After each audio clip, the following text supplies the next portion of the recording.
यः स्वानुभावमखिलश्रुतिसारमेकम् अध्यात्मदीपमतितीतिर्षतां तमुन्धम् संसारिणां करुणयाः पुराणगुह्यम् तं व्याससूनुमुपयामि गुरुं मुनीनाम्।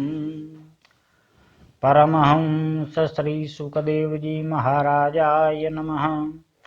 महर्षि वेदव्यासाय नमः। लक्ष्मीनारायणाभ्यां नमः। वाणी हिरण्यगर्भाभ्यां नमः। उमामाहेश्वराभ्यां नमः। श्रीमद्गुरुचरणकमलाभ्यां नमः। मातापितृचरणकमलेभ्यो नमः। कृष्णं नारायणं वन्दे कृष्णं वन्दे व्रजप्रियम् कृष्णं द्वैपायनं वन्दे कृष्णं वन्दे प्रथासुतम्।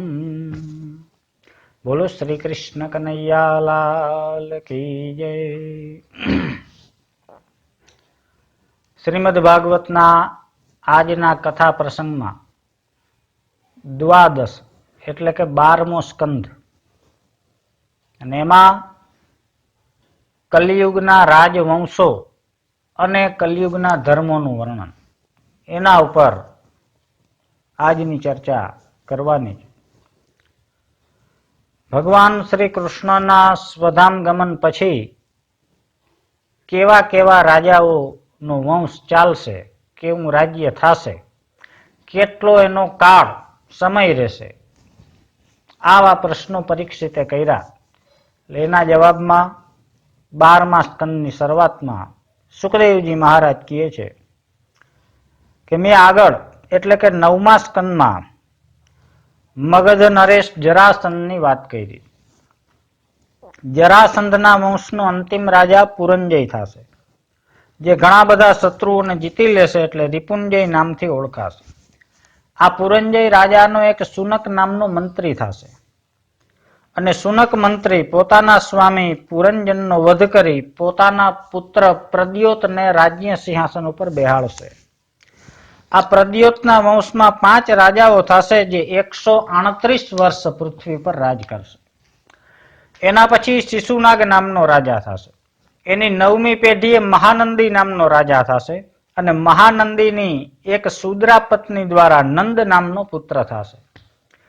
શિશુનાગથી મહાનંદી સુધીના 10 રાજાઓ 360 વર્ષ પૃથ્વી પર રાજ કરશે। મહાનંદીનો નંદ નામનો જે પુત્ર થશે કે જેને ધનનંદ તરીકે ઓળખવામાં આવશે, એ અત્યંત બળવાન થશે। એનું એક પદ્મનું સૈન્ય હશે એટલે એને મહાપદ્મ કહેવાશે। એ મોટા ભાગના ક્ષત્રિય રાજાઓના વિનાશનું કારણ બનશે। મહાપદ્મ નંદ પૃથ્વીનો એક છત્ર સમ્રાટ હશે। એનું શાસન અત્યંત કઠોર અને ભયંકર હશે। એ સમયના લોકો એને બીજા પરશુરામ તરીકે ઓળખશે। ધનનંદને સુમાલ્ય વગેરે 8 પુત્ર થશે। આ 8 પુત્રો એના પિતા સહિત નવનંદ તરીકે ઓળખાશે। આ બધાનો અત્યાચાર જ્યારે ખૂબ વધી જશે ત્યારે ભગવાન વિષ્ણુના અંશથી એક બ્રહ્મતેજ અને ક્ષાત્ર તેજ, આ 2 વર્ણમાં બ્રાહ્મણ અને ક્ષત્રિય, એમાં ભગવાનના તેજથી 2 અવતાર થશે। એમાં બ્રહ્મતેજથી જે અવતાર થશે બ્રાહ્મણમાં, એનું નામ પડશે આચાર્ય વિષ્ણુગુપ્ત। ચણક મુનિના પુત્ર હોવાને કારણે એને ચાણક્ય કહેવાશે। કૂટનીતિમાં નિષ્ણાંત કુશળ હોવાને કારણે કૌટિલ્ય કહેવાશે અને તક્ષશિલામાં અર્થશાસ્ત્રનું અધ્યાપન કરાવશે એટલે આચાર્ય વિષ્ણુગુપ્ત કહેવાશે। તો આ ચાણક્ય વિષ્ણુના અવતાર અને ક્ષાત્ર તેજથી ક્ષત્રિયમાં જે અવતાર લીધો વિષ્ણુ ભગવાનના અંશે, ઈ કોણ? ચંદ્રગુપ્ત મૌર્ય, મૌર્ય વંશમાં। આ 2 તેજનો સમન્વય થશે, બ્રાહ્મણ અને ક્ષત્રિયનો, અને ધનનંદનો નાશ કરી અને પૃથ્વી પર મૌર્ય સામ્રાજ્ય, આદર્શ રાજ્યની સ્થાપના કરશે। ચંદ્રગુપ્ત મૌર્યનો દીકરો થશે વારિસાર અને વારિસારનો પુત્ર થશે અશોકવર્ધન કે જેને સમ્રાટ અશોક કહેવામાં આવે। મૌર્ય વંશના કુલ 10 રાજાઓ થશે અને 137 વર્ષ પૃથ્વી પર રાજ્ય કરશે. મૌર્ય વંશનો છેલ્લો રાજા બૃહદ્રથ થશે. એના સેનાપતિ હશે પુષ્યમિત્ર શૃંગ. આ સેનાપતિ પોતાના સ્વામીનો વધ કરી અને મગધની ગાદી ઉપર શૃંગ વંશની સ્થાપના કરશે. શૃંગ વંશમાં પુષ્યમિત્રથી દેવભૂતિ સુધીના 10 રાજાઓ થશે, જે 112 વર્ષ સુધી રાજ્ય કરશે. શૃંગ વંશનો રાજ્યકાળ સમાપ્ત થશે, પછી કણવ વંશનો રાજ્યકાળ શરૂ થશે. શૃંગ વંશનો જે અંતિમ રાજા દેવભૂતિ થશે, એનો જ મંત્રી વસુદેવ એનો વધ કરી રાજા બનશે. વસુદેવનો ભૂમિત્ર, ભૂમિત્રનો નારાયણ અને નારાયણનો પુત્ર થશે સુશર્મા. કણવ વંશના આ 4 નરપતિ કાણવાયન તરીકે ઓળખાશે અને કલિયુગમાં 345 વર્ષ સુધી પૃથ્વી ઉપર રાજ્ય કરશે. સુશર્માને બલિ નામનો એક શુદ્ર સેવક હશે અને એ આંધ્ર જાતિનો હશે અને અત્યંત દુષ્ટ પ્રકૃતિનો થશે. આ બલિ નામનો શુદ્ર સેવક સુશર્માનો વધ કરી પૃથ્વીનું રાજ્ય કરશે. એના પછી એનો ભાઈ કૃષ્ણ રાજા થશે અને પછી એનો વંશ ચાલશે. આ રીતે આંધ્ર જાતિના કુલ 30 રાજાઓ થશે, જે 456 વર્ષ પૃથ્વી ઉપર રાજ કરશે. સુખદેવજી મહારાજ પરીક્ષિતને કહે છે, એના પછી 7 આભીર, 10 ગદર્ભી અને 16 કંક રાજાઓ થશે. આ બધા ભયંકર લોભી અને લંપટ રાજ, એના કોઈ સારા ચરિત્ર નહીં હોય. ત્યાર પછી 8 યવન, એના પછી 14 તુર્ક અને 10 ગરુડ અને છેલ્લે 11 મૌન રાજાઓ થશે, નરપતિઓ. 7 આભીરથી માંડીને 10 ગરુડ સુધીના રાજાઓ 1099 વર્ષ સુધી પૃથ્વીનું રાજ કરશે. એનો રાજ્યકાળ સમાપ્ત થઈ જશે ત્યારે કિલકિલા નામની નગરીમાં ભૂતનંદ નામનો રાજા થશે. ભૂતનંદ પછી વંગીરી, વંગીરી પછી શિશુનંદી, શિશુનંદી પછી યશોનંદી અને યશોનંદી પછી પ્રવિરક નામનો રાજા. આ 4 રાજાઓ 106 વર્ષ પૃથ્વીનું રાજ કરશે. પ્રવિરકના 13 પુત્ર થશે. આ બધા બાહલિક તરીકે ઓળખાશે, જે અલગ અલગ પ્રદેશમાં અલગ અલગ રાજ્ય કરશે. કોઈ કોસલ દેશનો, કોઈ આંધ્ર પ્રદેશનો, કેટલાક વિદુર ભૂમિના, તો કેટલાક નિષધ દેશના રાજા થશે. એના પછી પુષ્યમિત્ર નામના ક્ષત્રિયનું અને એના પુત્ર દુર્મિત્રનું રાજ્ય થશે. આ પિતા અને પુત્રનું રાજ્ય સમાપ્ત થશે. ત્યાર પછી મગધ દેશમાં વિશ્વફુરજી નામનો અત્યંત કૂટબુદ્ધિનો અને દુષ્ટ રાજા થશે. ઈ શું કરશે? બ્રાહ્મણો અને ક્ષત્રિયોની આજીવિકા ઉપર પ્રહાર કરશે. એને મજબૂર કરી દેશે કે પોતાની આજીવિકાથી અત્યંત હીન કક્ષાના નાના નાના કામ કરવા પડે. આખી વર્ણ વ્યવસ્થા જ ખોરવાઈ જશે. શુદ્ર પ્રધાન સમાજ થઈ જશે. ઉચ્ચ જ્ઞાતિઓને એ મ્લેચ્છ અને શુદ્રમાં રૂપાંતરિત કરી દેશે. એનું શાસન એટલું કુટિલ હશે કે આખો સમાજ શુદ્ર પ્રધાન થઈ જશે. આ વિશ્વફુરજી નામનો રાજા પદ્માવતી પુરીને રાજધાની બનાવી હરિદ્વારથી પ્રયાગ સુધીની ભૂમિ ઉપર રાજ્ય કરશે. સુખદેવજી કહે છે, જેમ જેમ ઘોર કલિયુગ આવતો જશે એમ લોકોના ગુણ, સંસ્કાર, સભ્યતા અને વિવેક આ નષ્ટ થતું જાય. સિંધુ તટ, ચંદ્રભાગાનો તટવર્તી પ્રદેશ. સિંધુ તટ એટલે પાકિસ્તાન, અફઘાનિસ્તાનની જે છે ને બધી થોડી થોડી સરહદો, અડધો અડધો ભાગ દેશોનો, એ બધો સિંધુ તટ કહેવાતો. એ બધો ભારત જ હતો. ચંદ્રભાગાનો તટવર્તી પ્રદેશ, કૌંતીપુરી અને કાશ્મીર મંડળ ઉપર વિધર્મોનું એટલે કે યવનોનું રાજ્ય થશે. જેમ જેમ કલિયુગી પ્રભાવ વધતો જશે એમ લોકોની શારીરિક અને માનસિક શક્તિ ઘટતી જશે. વર્ણ વ્યવસ્થા પણ નામ માત્રની બની જશે. એટલે કે વર્ણ પ્રમાણે કોઈ ગુણ કે લક્ષણ નહીં. હીન વિચારધારા અને ખરાબ પ્રવૃત્તિઓમાં જ મોટા ભાગના રસ લેશે. જેમ સમય જશે એમ રાજ્યો પણ નાના નાના થતા જશે, અનેક ભાગોમાં વિભક્ત થઈ જશે. નાની નાની વાતને લઈને લોકો એકબીજાના વેરી બની જશે. કામ, ક્રોધ અને લોભને સંતોષવા માટે જ મોટા ભાગના પ્રયત્ન થશે. સ્વાર્થ માટે, પરમાર્થ માટે તો ભાગ્યે જ કંઈક થશે. શાસ્ત્રમાં જેને મહાપાપ કયા છે એને પણ લોકો સહજતાથી કરી નાખશે કે જાણે કંઈ કર્યું જ નથી. મહેનત કરીને અધિકાર મેળવવામાં કોઈને રસ નહીં રહે. સીધે સીધું પરબારું બીજાનું કેમ મળી જાય એમાં લોકોની રુચિ રહેશે. અમુક અમુક સમયે તો રાજાઓ એટલે કે શાસકો એવા થઈ જશે કે કોણ રાજા છે ને કોણ પ્રજા છે જ ખબર નહીં પડે. રાજા પ્રજાનું શોષણ કરશે અને પ્રજા જેમાં પોતાનો સ્વાર્થ સિદ્ધ થાય એને રાજા બનાવશે. સારા કે ખરાબનો કોઈ માપદંડ નહીં રહે. જેનામાં વધારે શક્તિ હશે એની સંખ્યા વધારે હશે ને એનું ધાર્યું થશે. લોકો એકબીજાને પીડિત કરીને અંદરો અંદર નષ્ટ થતા જશે. કલયુગના ધર્મનું વર્ણન આગળ કરતા સુખદેવજી મહારાજ પરીક્ષિતને કહે છે કે હે રાજન, સમય બહુ બળવાન હોય છે. કલયુગમાં જેની પાસે ધન હશે એને જ લોકો કુલીન અને સદાચારી માણસ, ગુણવાન માનશે. જેની પાસે શક્તિ હશે એ પોતાની ઈચ્છા પ્રમાણે ધર્મ અને ન્યાયની વ્યવસ્થા કરી શકશે. ખરેખર ધર્મ શું છે, ખરેખર ન્યાય શું છે એમાં કોઈને રસ નહીં રહે. પોતાને અનુકૂળ શું છે, પોતાની સગવડ કેમ સચવાય છે એ પ્રમાણે લોકોનું આચરણ રહેશે.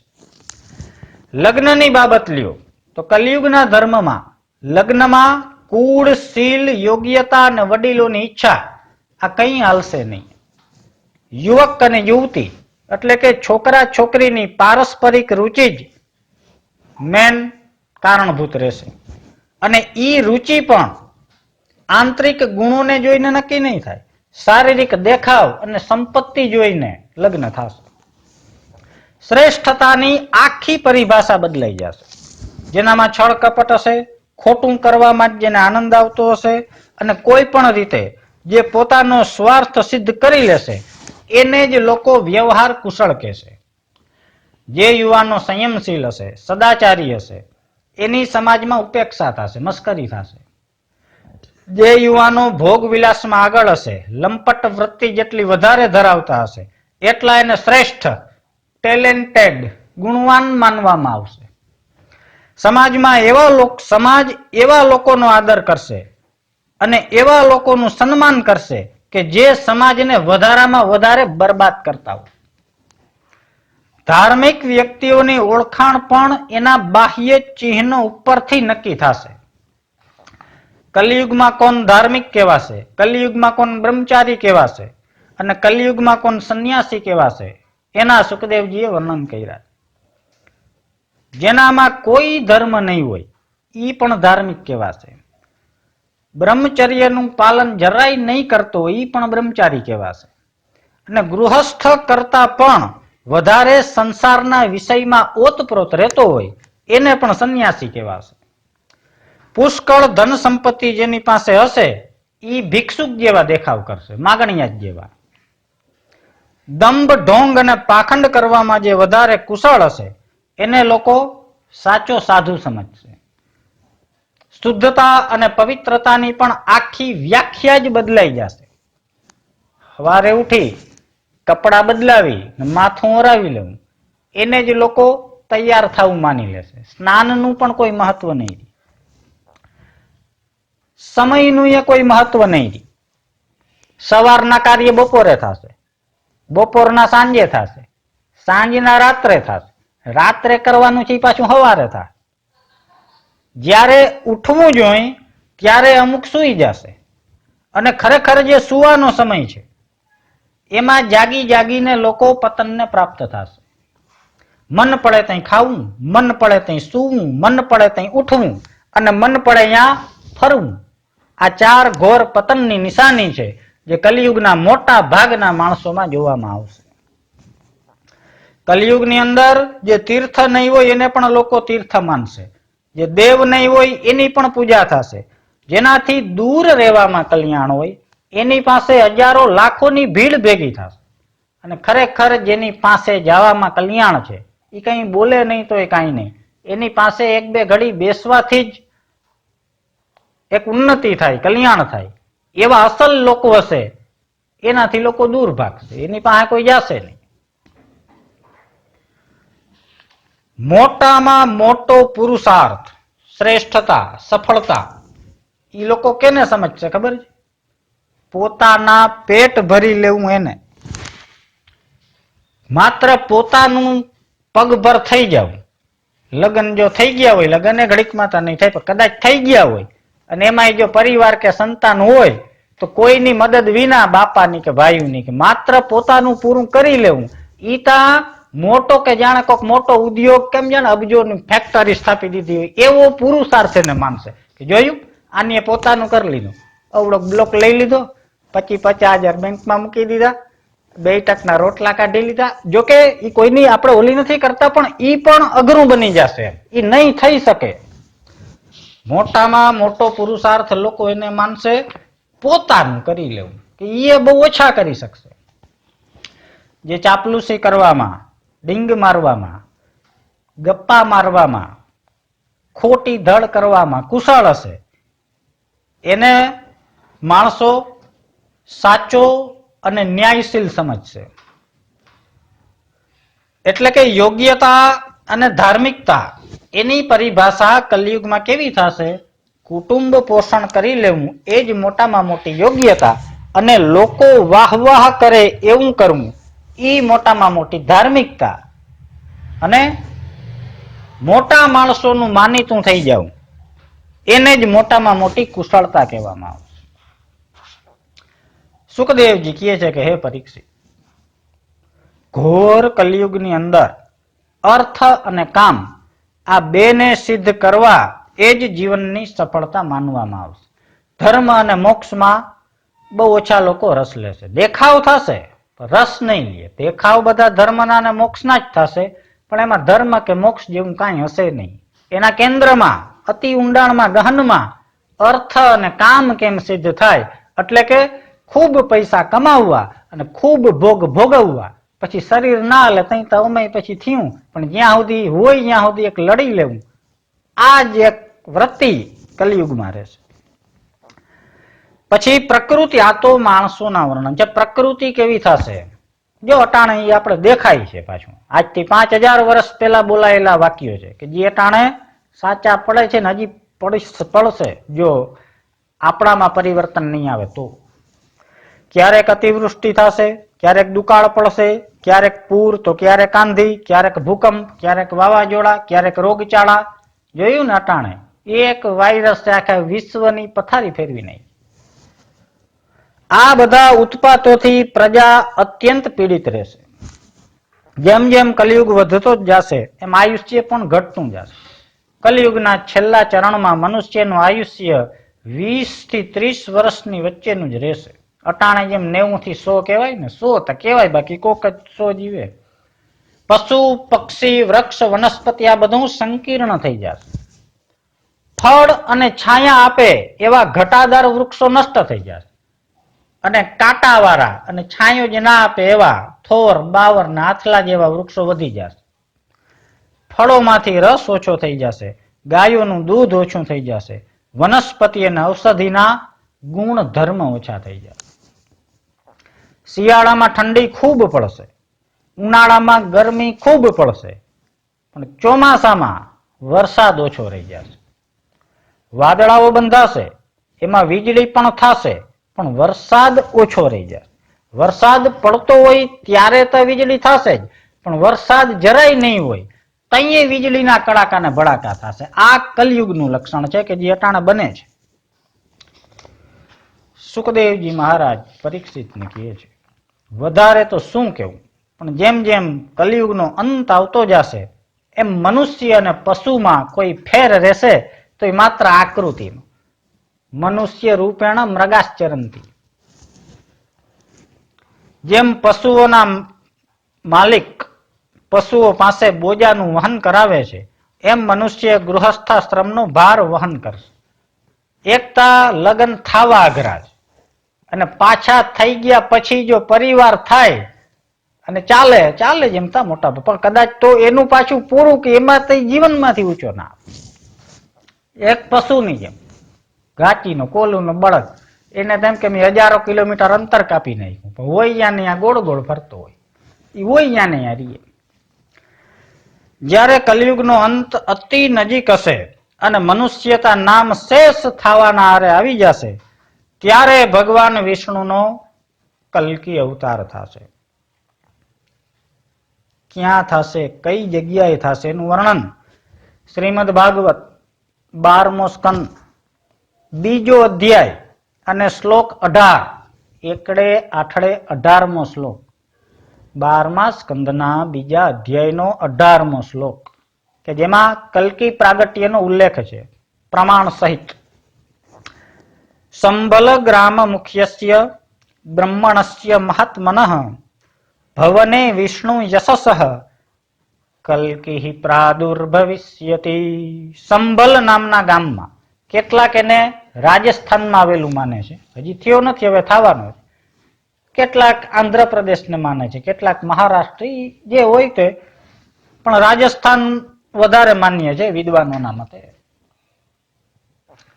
સંબલ નામના ગામમાં વિષ્ણુયશ નામના બ્રાહ્મણના ઘરે ભગવાન કલ્કી અવતાર ગ્રહણ કરશે. એ સમયે કલ્કી ભગવાન એટલે કે ભગવાનના જ તેજથી એક ઘોડાનો જન્મ થશે. એ ઘોડાનું નામ હશે દેવદત્ત. દેવદત્ત નામના ઘોડા ઉપર બેસી અને પોતાની અમોઘ તલવારથી કલ્કી ભગવાન દુષ્ટોનો વિનાશ કરશે. આ ઘોડો છે ને એ કોઈ સામાન્ય નહીં હોય. એની ગતિ કેવી હશે? આપણે ગતિની પરિભાષા શું કરીએ? 1 કલાકમાં એટલા કિલોમીટર, કેટલા ગાવ, કેટલા માઇલ. વિમાન હોય તો 2-3 હજાર કિલોમીટર કલાકમાં કાપી નાખે આપણી ગતિ. પણ કલ્કી ભગવાનનો જે દેવદત્ત નામનો ઘોડો હશે એની ગતિ કેવી? કે એના ઉપર બેઠા પછી પૃથ્વીના જે ભાગનું સ્મરણ કરો ત્યાંય પ્રગટ થઈ જાય. તમે એમ બોલો કે અમેરિકા એટલે અહીંયા પ્રગટ થઈ, શ્રીલંકા તો અહીંયા પ્રગટ થઈ, થાઈલેન્ડ, ન્યુયોર્ક, જાપાન, દુબઈ, એટલે કે એક જ ક્ષણ થાય. બોલતા માનસિક વિચારમાં જે પ્રદેશની જેટલી વાર લાગે. તમે બોલો યુરોપ ખંડ એટલે સીધો, તમે બોલો રશિયા એટલે ભારતમાંથી રશિયામાં બરા મોસ્કો રાજધાનીમાં વચ્ચોવચ પ્રગટ થાય. આ એની ગતિ. દૈવી ઘોડો, દૈવી કેવું એના કરતા ઊંચું. દેવતા છે ને એની એક સીમા છે. આ તો પરમાત્મા શક્તિથી ઉત્પન્ન થયેલો ઘોડો. તો આવા દેવદત્ત ઘોડા ઉપર સવાર થઈ, હાથમાં અમુક તલવાર લઈ સંપૂર્ણ પૃથ્વી વિશ્વમાંથી પાપને નાશ કર. જે અધર્મી અને પાપી હશે, અત્યાચારી હશે, પછી રાજાના રૂપમાં હોય, ચોર ડાકુ કે લૂંટારાના રૂપમાં હોય, વેપારીના રૂપમાં હોય, કે રાજકીય કર્મચારીના રૂપમાં હોય, એ ગમે એ રૂપમાં હોય, પણ જે દુષ્ટ હશે એનો ભગવાન કલ્કી નાશ કરશે. જ્યારે પૃથ્વી સંપૂર્ણ શુદ્ધ અને પવિત્ર થઈ જશે ત્યારે ફરીથી સત્યયુગનો પ્રારંભ થશે. સત્યયુગનો પહેલવેલો દિવસ અને એનો પહેલો પ્રહર સવારના 6 થી 9 વાગ્યા વચ્ચે સમય હોય ને એને પહેલો પ્રહર કહેવાય. એની નિશાની શું? કે સતયુગ આવી ગયો. જ્યોતિષની રીતે. જ્યોતિષ એ બહુ મહાન શાસ્ત્ર છે, વિદ્વાનો એમાં પોતપોતાના મંતવ્ય આપે છે. તો આ સમયમાં આ જગ્યાએ એમ કહેવાનું છે કે જે આ જ્યોતિષનો વિષય છે, જે સમયે પુષ્ય નક્ષત્રના પ્રથમ ચરણમાં સૂર્ય, ચંદ્ર અને ગુરુ એકારે પ્રવેશ કરે અને ઈ પાછા બધા એક જ રાશિમાં હોય ત્યારે સત્યયુગનો પ્રારંભ થાય છે. 12મા સ્કંદના 2જા અધ્યાયના 24મા શ્લોકમાં ઉલ્લેખ છે. યદા ચંદ્રશ્ચ સૂર્યશ્ચ તથા તિષ્ય બૃહસ્પતિ એક રાસૌ સમેષ્યંતિ તદા ભવતી તત્કૃતમ. કૃતયુગ એટલે સતયુગ. ચંદ્રવંશ અને સૂર્યવંશમાં જે રાજાઓ થઈ ગયા અને હવે પછી જે થવાના છે એનું મેં સંક્ષેપમાં વર્ણન કર્યું. કોણ કે? સુખદેવજી. આકાશમાં જે સપ્તર્ષિ દેખાય છે એ અત્યારે મઘા નક્ષત્રમાં સ્થિત છે. સુખદેવજીએ પરીક્ષિતને કથા કહી ભાગવતની, ત્યારે સપ્તર્ષિ મઘા નક્ષત્રમાં હતા. ભગવાન શ્રી કૃષ્ણનું સ્વધામ ગમન થયું ત્યારથી જ આ પૃથ્વી પર કલિયુગનો પ્રારંભ થઈ ગયો. સપ્તર્ષિ જ્યારે મઘા નક્ષત્રમાં વિચરણ કરે છે ત્યારે કલિયુગનો પ્રારંભ થાય છે. દેવતાઓના 1200 અને મનુષ્યના 4,32,000 વર્ષ સુધી કલિયુગ ચાલે છે. હજી તો કલિયુગ પહેલા ચરણમાં છે, પારણામાં છે. સુખદેવજી કહે છે, મેં તને સૂર્યવંશ અને ચંદ્રવંશના 2 એવા વ્યક્તિ કહ્યા હતા કે જે અત્યારે પણ જીવિત છે. એ ક્યાં છે અને શું કરે છે અને હવે પછી શું કરવાના છે એનું આમાં વર્ણન છે, ઉલ્લેખ છે. 12મો સ્કંદ 2જો અધ્યાય ને શ્લોક 37મો. તગડે સાતડે. દેવાપી શાંતનોર ભ્રાતા મરુષ ઇક્ષ્વાકુ વંશજ કલાપ ગ્રામ આસાતે મહાયોગ બલાન્વિતૌ. પિતામહ ભીષ્મના પિતા સંતનુ મહારાજ હતા. એ સંતનુના એક મોટા ભાઈ હતા જેનું નામ હતું દેવાપી. દેવાપી, સંતનુ અને બાહલિકા 3 ભાઈઓ હતા. બાહલિક નાનકડા, સંતનુ વચલા અને દેવાપી મોટા, એટલે કે ભીષ્મના મોટા બાપા અથવા કાકા. એક આ દેવાપી અને એક ઇક્ષ્વાકુના એટલે કે રામના જે પૂર્વજ હતા ઇક્ષ્વાકુ, એના વંશમાં ઉત્પન્ન થયેલા મરુ નામના રાજા. એક સૂર્યવંશના ને એક ચંદ્રવંશના. આ 2 વ્યક્તિ કાળની સીમાને પાર કરી ચૂક્યા. લાખ એક કલ્પ સુધી રહેવા વાળો. એને શું કર્યું? પોતાની જે સમય હતો એટલે કે પોતાનો જે બધી પેઢીને હતી, પોતાના બાપા કાકા હાથે, અને ઈ પેઢીનો સમય પૂરો થયો એટલે ઈ ક્યાં વયા ગયા? કલાપ નામના ગામમાં વયા ગયા. વિદ્વાનો એમ માને છે, એવી માન્યતા છે કે આ ગામ પણ રાજસ્થાનમાં છે અટાણ. અને અહીંયા સૂક્ષ્મ શરીરથી એટલે કે આપણી આંખથી એને જોઈ ન શકાય, સૂક્ષ્મ વાયુ સ્વરૂપથી અખંડ સમાધિમાં સ્થિત થઈ ગયા. અને જ્યારે કલિયુગનો અંત થશે અને કલ્કી ભગવાન આજ્ઞા આપશે ત્યારે ફરીથી પોતાનું આ ભૌતિક શરીર ધારણ કરી યોગ સમાધિને છોડી અને સૂર્ય અને ચંદ્રવંશને આ 2 વ્યક્તિ આગળ ચલાવશે. દરેક યુગ પોતપોતાના સમયમાં એનો પ્રભાવ બતાવે. કલિયુગથી ગભરાવવાની કોઈ જરૂર નથી. સમય અને સ્થાન એ કાયમી માટે કોઈના રહેતા નથી. સમય અને વ્યક્તિઓ બદલાતા જાય છે અને સ્થાન ઈનું ઈ રહી જાય છે. આજે કોઈ મકાનમાં આપણે રહેતા હોય, એક દી આપણા બાપ દાદા રહેતા, આપણા પછી આપણા સંતાનો, નકર આપણા બીજા કોઈના કે પોતાનો વંશ ન હોય તો એના કુટુંબ પરિવારમાંથી અથવા કોણ ક્યાં કોણ રહે, એનું હું કઈ જગ્યાનું થશે કેને ખબર. કાયમી માટે કોઈ વ્યક્તિ, કોઈ વસ્તુ કે કોઈ જગ્યા કોઈની છે જ નહીં. પૃથ્વી માટે થઈને કેટલાય પ્રાણો ગુમાવી દીધા, પણ કેટલાય એકબીજાના વેરી બની ગયા. વીર ગતિ પામીને પૃથ્વીમાં જ સમાતા ગયા, પણ કાયમી માટે પૃથ્વી કોઈની નથી થઈ. જેણે જેણે અથાગ પરિશ્રમ કરી પૃથ્વી ઉપર વિજય મેળવ્યા, અનેક વર્ષો સુધી ભોગ ભોગવ્યા, આ બધા કાળની અનંત ગર્તામાં સદાને માટે સમાઈને એક ઇતિહાસ બની ગયા. સુખદેવજી કહે છે, સંસારની અંદર મનુષ્યના સત્કર્મ અને કીર્તિ આ 2 જ અમર રહે છે. એને જ લાખો વર્ષો સુધી લોકો યાદ કરે છે, બાકી બધું નામ શેષ થઈ જાય છે. પરીક્ષિત પૂછે છે કે આટલો બધો આ યુગ જો નિંદનીય હોય, ખરાબ હોય, પાપમય હોય તો આમાં શું કરવું? આનાથી આના કલયુગના દોષોતાજી છે એ છે જ, પણ એનાથી બચવાનો ઉપાય શું છે? ત્યારે સુખદેવજી કહે છે કે રાજા ચિંતા ન કરી. ધર્મ છે ને, ધર્મ એના 4 ચરણ છે. ચરણ એટલે પગ, ખાટલામાં જેમ 4 પાયા હોય, પશુને જેમ 4 પગ હોય, એમ ધર્મને 4 ચરણ: સત્ય, દયા, તપ અને દાન. એવી રીતે અધર્મને 4 પગ છે: અસત્ય, હિંસા, અસંતોષ અને કલહ. આ એના 4 ચરણ. કલિયુગમાં આ 4 ચરણ અધર્મના પૂરેપૂરા હોય છે. સતયુગમાં ધર્મના 4 ચરણ પૂરેપૂરા હોય છે. બાકીના યુગમાં એટલે કે ત્રેતા અને દ્વાપરમાં એમાં આંશિક વધારો અને ઘટાડો થતો રહે. પરીક્ષિત પૂછે છે કે કલિયુગના દોસ્તાજી છે એ છે, પણ એનાથી બચવાનો સર્વશ્રેષ્ઠ ઉપાય શું છે? સત્યયુગમાં ધ્યાનથી જે ફળ મળે, ત્રેતા યુગમાં યજ્ઞ કરવાથી યજ્ઞયાગથી જે ફળ મળે, દ્વાપર યુગમાં તાંત્રોક્ત ઉપચારથી એટલે કે ઘણા બધા ઉપચારોથી મૂર્તિ પૂજા, કમળ પૂજા, અક્ષત પૂજા, આપણે કેમ વિષ્ણુ ભગવાનના 1000 નામથી ફૂલ ચોખા ધરી, આ બધી તાંત્રોક્ત પૂજા કહેવાય. દ્વાપરમાં એનું બહુ મહત્વ છે.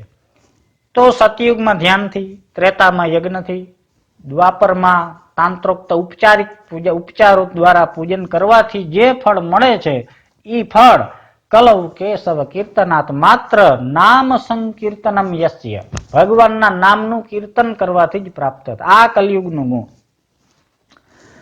વિદ્યા તપ પ્રાણ નિરોધ મૈત્રી તીર્થાભિષેક વ્રતદાન જાપ્યૈ નાત્યંત શુદ્ધિમ લભતેંતરાત્મા યથા હરિદસ્થે ભગવન અનંતે. એટલે કે 48મા શ્લોકમાં આનો ઉપાય બતાવ્યો છે. 3જા અધ્યાયના 12મો સ્કંદ 3જો અધ્યાય 48મો શ્લોક.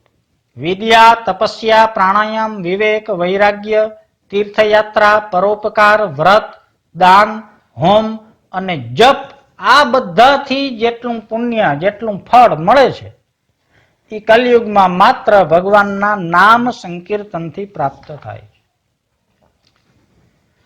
ક્રતે યદ ધ્યાયતો વિષ્ણુમ ત્રેતાયામ યજતો મખૈઃ દ્વાપરે પરિચર્યાયામ કલૌ તત હરિ કીર્તનાથ. હરિનું સ્મરણ, હરિનું કીર્તન, આનાથી વધારે ઉપાય ઘણા છે, બીજા મહાન છે, પણ આનાથી વધારે શ્રેષ્ઠ અને અસરકારક કલિયુગમાં બીજો કોઈ ઉપાય નથી. તો આ રીતે સુખદેવજી મહારાજે પરીક્ષિત પાસે કલિયુગના રાજવંશો, કલિયુગના લક્ષણો, એમાં કેવા ધર્મ હશે અને એનાથી બચવાનો ઉપાય, એનું વર્ણન કર્યું. આ વર્ણનની એક ફળશ્રુતિ છે કે આને જે વારંવાર સાંભળે, સંભળાવે અથવા એનો પાઠ કરે એ કલિયુગના દોષથી લિપ્ત નથી થતો અને આ ભયંકર દોષોને પાર કરી અને અંતે પરમ પદ એને પ્રાપ્ત થાય. આજના કથાને શબ્દોને વિરામ આપીએ. બોલો શ્રી કૃષ્ણચંદ્ર ભગવાન કી.